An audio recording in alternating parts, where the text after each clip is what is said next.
Naniniwala ang Malacanang na artificial ang nararanasang water shortage sa ilang bahagi ng Metro Manila. Sabi ni Presidential Spokesperson Secretary Salvador Panelo, posibleng nagkaroon ng mismanagement ng water resources kaya ganito ang nangyari. Narito ang report.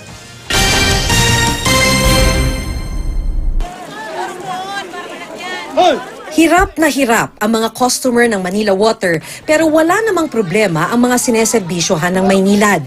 Kaya ang palasyo duda kung totoo bang may water shortage. Inefficiency yan, mismanaged. Di artificial lang yun.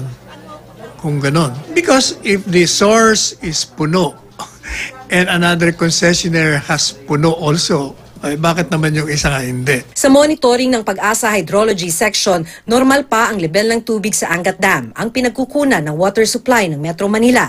Kaya pinaiimbestigahan na daw ng Malacanang ang nararanasang water shortage. Siyempre, kung silang may kasalanan, we'll make sure that they will be accountable.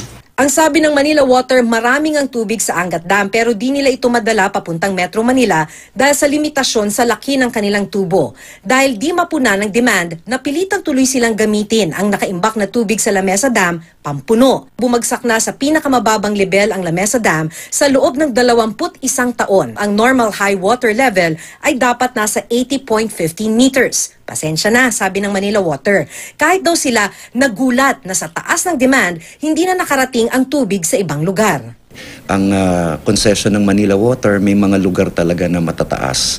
So, yun yung for example, kapag nagbawas ka ng pressure, ang unang-unang tinatamaan yung nasa matataas. So, hindi na umaakyat yung tubig or nasa malalayong lugar. Pag hininaan mo pa ng pressure, then totally mawawalan sila. So, ang nagkakaroon lang ng tubig, karaniwan, ay yung mga nasa mabababa o yung nasa malalapit from the source, so to speak. Ang tanong, bakit parang nagkagulatan? Alam dapat ng Manila Water ang pagtaas ng bilang ng kumukonsumo ng tubig. Depensa ng Manila Water, noon pa naman daw sinasabi na nila na kailangan na ng mga dagdag na pagkukunan ng tubig. Pero gobyerno ang magtatayo nito. Ang mandato po ng supply talaga ay kumbaga nasa pamahalaan. Ang Manila Water kami, konsesyonaryo. So, ito yung tubig na meron. So, ikaw ang bahala na mag-distribute. Ikaw ang bahala na mag-operate ng mga facilities. It's the government's fault. It's the fault of the two concessionaires. It's the fault of the consuming public. It's a shared responsibility. It's the government's fault because we are responsible to source new water sources. Sabi ni Cabinet Secretary Carlo Nograles, maglalabas ng isang executive order para matugunan ang problema ng supply ng tubig.